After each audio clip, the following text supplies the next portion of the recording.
Hey guys, if you're wondering why I'm in the same hoodie and the same hair and everything as the last video, it's because I filmed them on the same 2 minutes.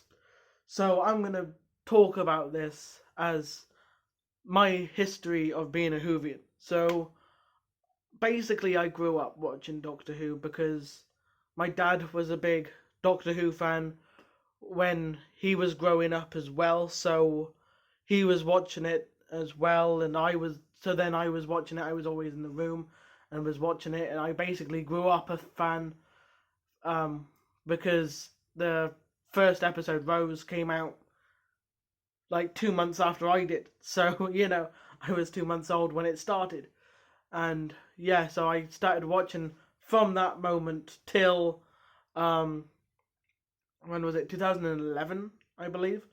And that was because basically I was the same age as the show by then. I was like, I don't know how old that would be, but well, not the show, but the new series. But I can't remember how old that would be. Like 6, I think, by that point. And yeah, basically, the Impossible Astronaut, Day of the Moon, absolutely fucked me up. It ruined me. Like, I was having nightmares about them for months afterwards, and I never watched another like episode after it, like live. So like, of course I did for like the Christmas episodes and everything, but then the Christmas episode, like 2 years after that, the silence we're in, which absolutely terrified me. So that was absolutely fantastic. So yeah, so that happened, and then just like I think two weeks, I think something like that, before the first lockdown happened, my dad was downstairs watching an episode of Doctor Who that was on, what was it, W? I think it's called W. The channel where they do all the sci-fi and like things like that, and it was, funnily enough, Victory of the Daleks.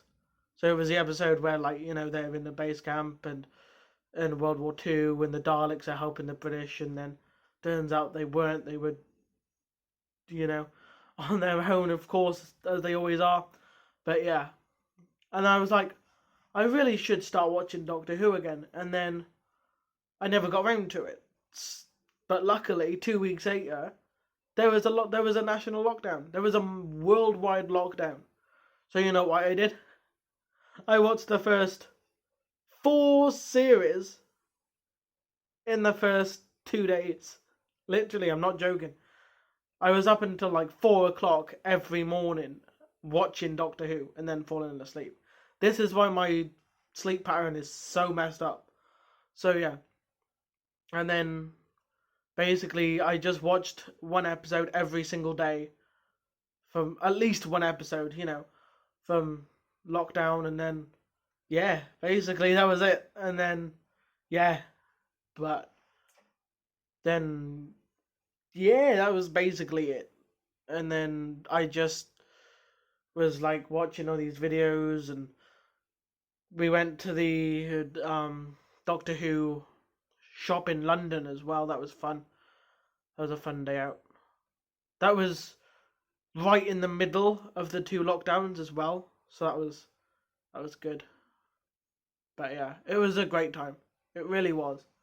Getting lost and then having to buy an Uber and then spending 70 quid on like Ubers was ridiculous. But definitely worth it to see a life-size Dalek and a life-size TARDIS. But um, yeah. So that was fantastic, and then that's basically it. There wasn't much else to it. It was just that I started watching when I was 2 months old, and then ended when I was 6 with the silence, and then started back up when I was 15. But yeah, it's a shame now because all the emotion is basically drained out of it now, because I've watched it 3 times this pandemic, which is a huge, huge shame, because that was really the best part to me, the part where I actually felt something for like a long time, because I normally only feel like emotion when it's like things like that, when it's on like the screen or anything. But yeah, that was amazing. Like the last 3 times I cried was the last like however many times I cried was due to Doctor Who. Like none of it. Like I didn't cry when when I left school. I didn't cry when you know anything like that. The last time was 2014, and that was when I went to see WWE live for the first time. And then the second time was Rose when Rose left, and then David Tennant, and then everybody else, and then just all the companions, all the doctors, just cried myself. But yeah, and then I started watching live again with Jodie Whittaker, which wasn't too bad, but that's why I watched it during lockdown, so I could catch up with it.